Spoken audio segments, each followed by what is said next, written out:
province. And let me take the honor to welcome us to the seat of kings and queens.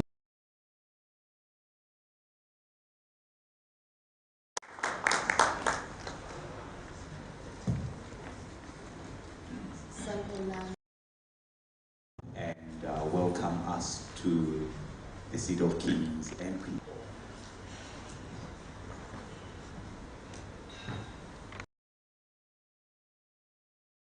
The presence of Minister of ICT.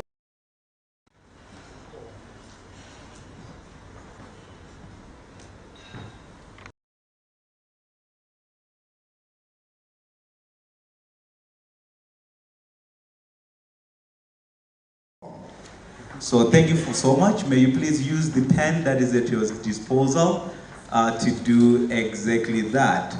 You write your name, you write where you're coming from, and you put it back as folded as it was. Thank you so much. Now, at this point in time, without applause. We must never lose sight of the benefits that ICTs present. ICTs are a tool for economic development and infrastructure development, and all these are vital to our growth and development. Over the years, we have witnessed the phenomenal growth in our mobile phone penetration due to both private and public sector investments in infrastructure.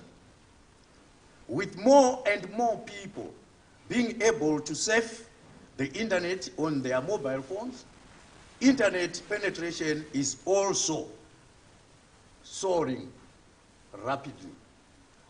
The internet has become an integral part of our social and cultural life, and the emerging technologies are expected to bring new opportunities as we embrace the concepts of smart cities, the concepts of smart communities, and of course, the overall digital economy. This should be the spirit in which we approach cybersecurity, not because we have been beaten and cast into defensive positions, but because we have something wonderful and something transformational which we want to strengthen and advance. And that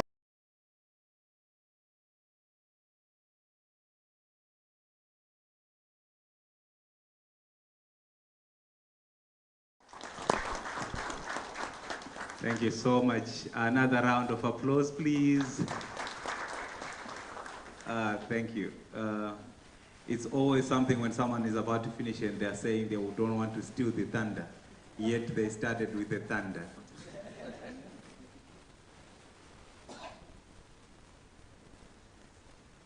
Thank you so much. I was just being told now that Elma Due is the one.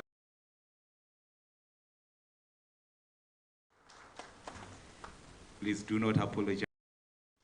Cybersecurity is our shared responsibility and calls for collective action from all stakeholders. I'm elated that the 2019 National Cybersecurity Awareness Month has culminated into the symposium to be held here today. We are all here today because of our commitment to the transformation of Zimbabwe's economy through safe and secure provision of technologies. It is our fervent aspiration that the symposium will produce a working formula that will be used to track our joint efforts in attaining the Smart Zimbabwe 2030 initiative. Emerging technologies are transforming the way business operates, and with this rapid transformation comes the threat of cyber crimes. As service providers, we offer a range of solutions to access the internet, the cornerstone of 21st century business and communication. It is therefore important for us to play our role in ensuring the online environment is safe and secure. As we embrace artificial intelligence, the 5G, blockchain, robotics, biometrics, virtual reality, and drones, amongst many other emerging technologies, there is need to safeguard against cybercrimes. It is no secret that emerging technologies improve efficiency and effectiveness. However, the negative impacts of fraudulent activities are threatening the positive contributions of technology to economic growth. Ladies and gentlemen, emerging technologies have the potential to promote the ease of doing business. When used together, they become truly transformational, opening up new business models, improving engagement, and revolutionizing industry and trade.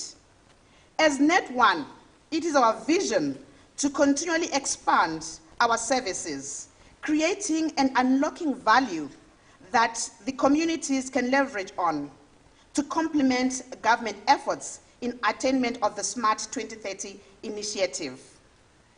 Our enhanced network provision and communication solutions are constantly aligning to promote safe use of emerging technologies. With these few words, I trust that we'll have a fruitful symposium and craft strategies for safeguarding our beautiful nation, Zimbabwe. Siyabonga. Thank you, Tinotenda. To Uncle Google and ask Uncle Google what an indaba means. But if anything, I would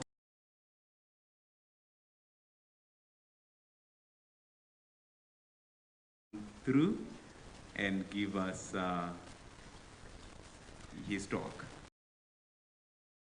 Different emerging technologies that exist, and then also how Industry 4.0 embraces these emerging technologies.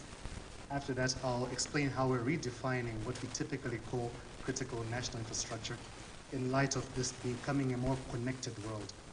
And then in light, and all of emerging technologies. Emerging technologies are basically the different technologies that keep on changing, or that keep on coming up as times move on. So the best way we can possibly represent what is called emerging technologies is through this research that's done by a company called Gartner.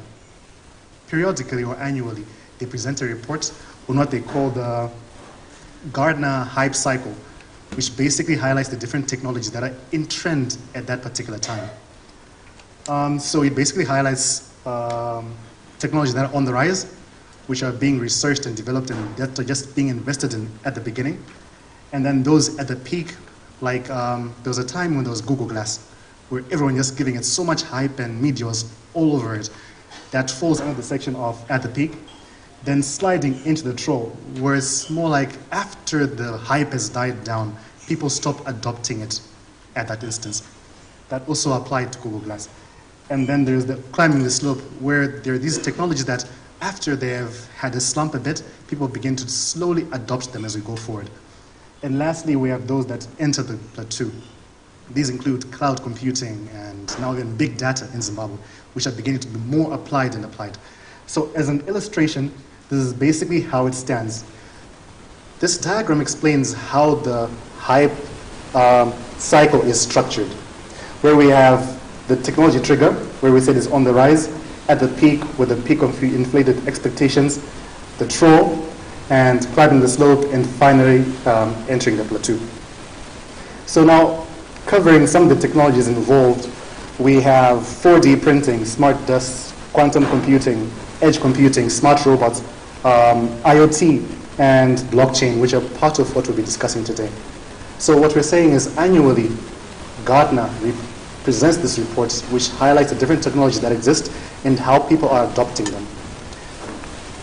So now, what does this all mean for us?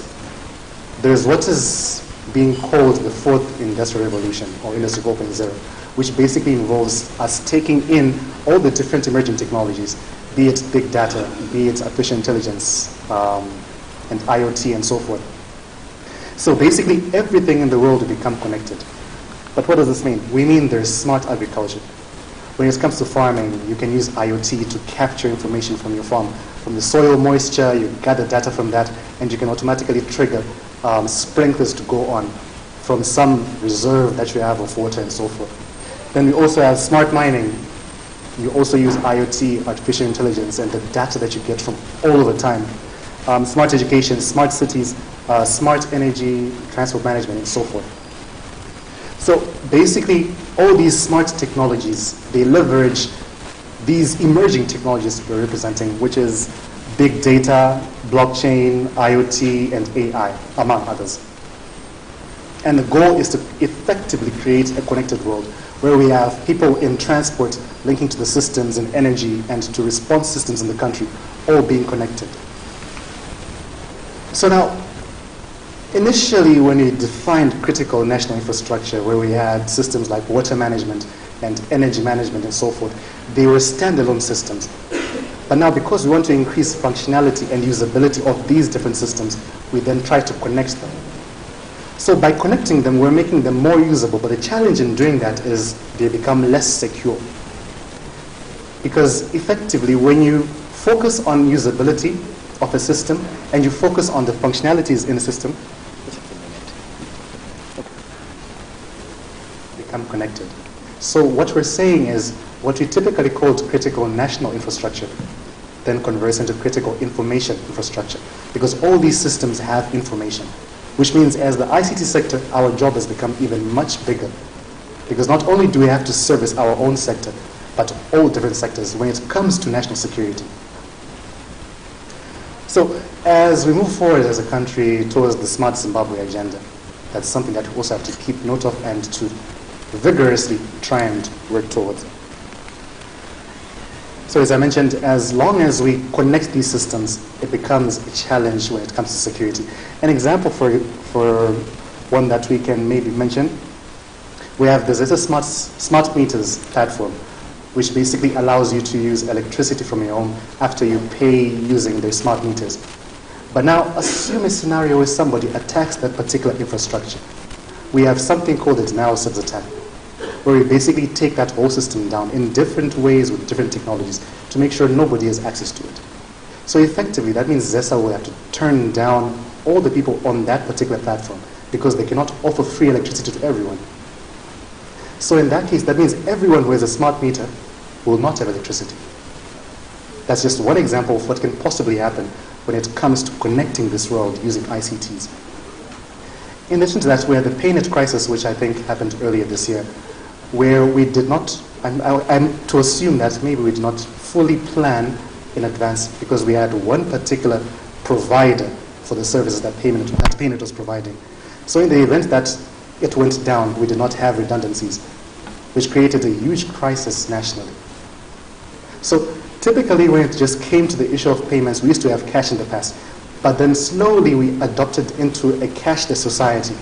And by becoming a cashless society, that means we began to focus more on e-commerce. And e-commerce has a lot of cybersecurity risks that come with it. So that's just a few examples of how this can basically affect us, even though we may not realize that it is a cyber attack in a way. So also, this gives rise to two concepts that are very common in the research world these days. That's on data colonization and data sovereignty. So if we're to define data colonialism, it means that the new on small sectors that everyone else seems to be focusing on. It's a large landscape that exists, and it's there for our taking, because if we do not take up that space, others will come in and take over from us. Also, we have to redefine CNI, what we call critical national infrastructure, in the context of where we're heading as a smart Zimbabwe. Because as long as we're connected, all the CNI will become CII, which means the people in ICT should be very much involved in how we protect our systems going forward. And also, we should also research on the security challenges in our new domain. You realize that what we call critical national infrastructure in Zimbabwe is different from what the US calls critical national infrastructure. We are an agro-based economy. So most likely, the most benefit we'll get from adapting emerging technologies is through agriculture. Whereas for them, it's a secondary thought. It's not as primary to them. They have nuclear technology and so forth. So as we're refining our security needs, they have to be in the context of what is important to Zimbabwe. Then also there's the controversial concept of reverse engineering foreign solutions. Ideally, yes, we can purchase systems from abroad. But in the long term, let's say towards the Vision 2030, we have to make sure that whatever systems we're using, we end up reverse engineering them, understanding how it actually works, then creating our own local products that work the exact same way. By doing that, we protect our systems, we protect our data, and we're not manipulated or used going forward. And then lastly, there has to be effective threat modeling, where we first understand that before we take on a particular platform, be it a new payment platform, what else exists in the market? Do we have redundancies in the event that that particular platform goes down? How do we respond? And it's not a case that just has to be addressed by, let's say, academia or ICTs or Home Affairs or Defense. It is a collaborative effort that has to be addressed, because the skills in these different sectors are needed across this whole domain. It's not a single task that is to be addressed by one sector on its own. So as academia, our role involves training and awareness, as well as skills development, R&D, reverse engineering, and...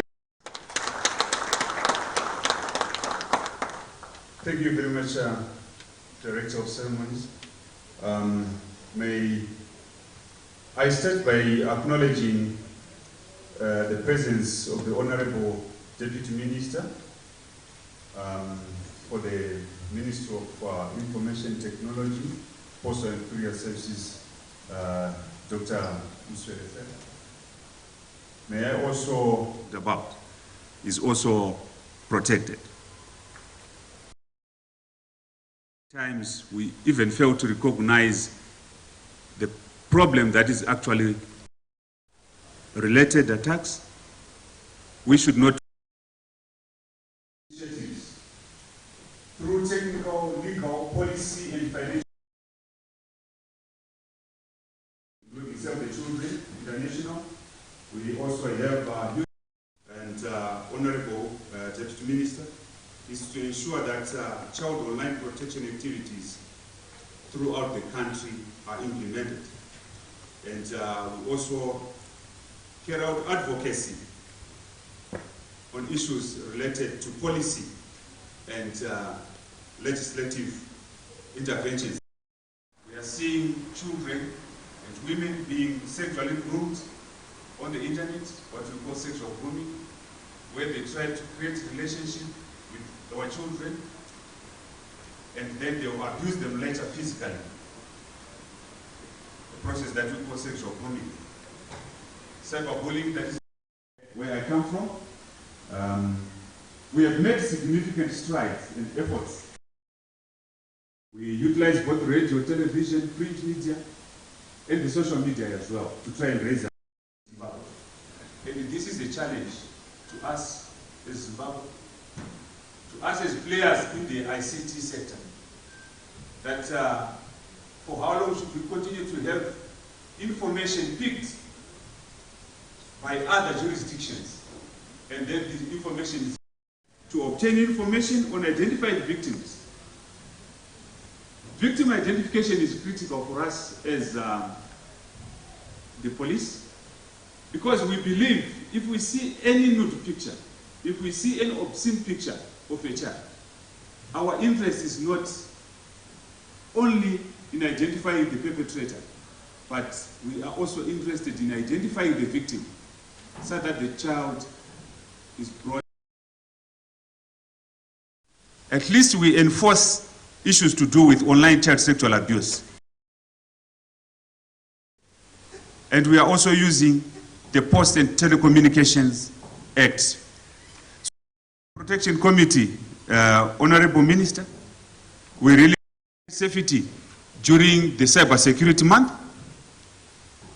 We managed to raise a lot of awareness on the social media.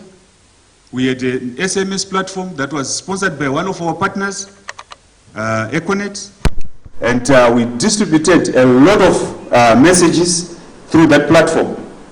We also negotiated for airtime on radio, television, and we managed to do a number of awareness-raising activities.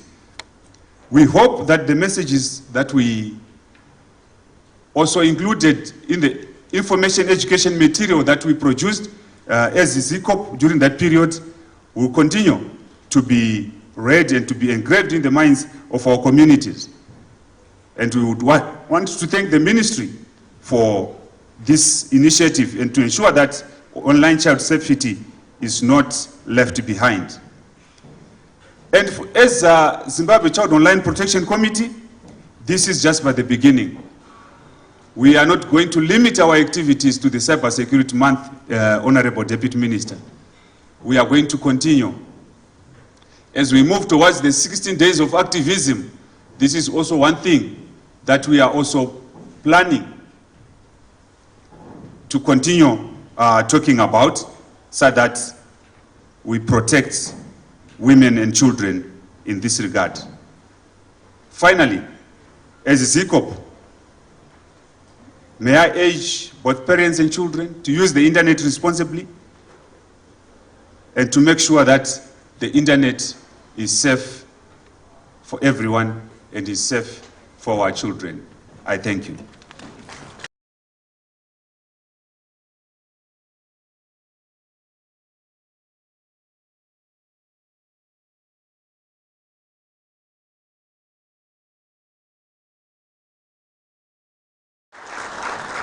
Thank you. We want to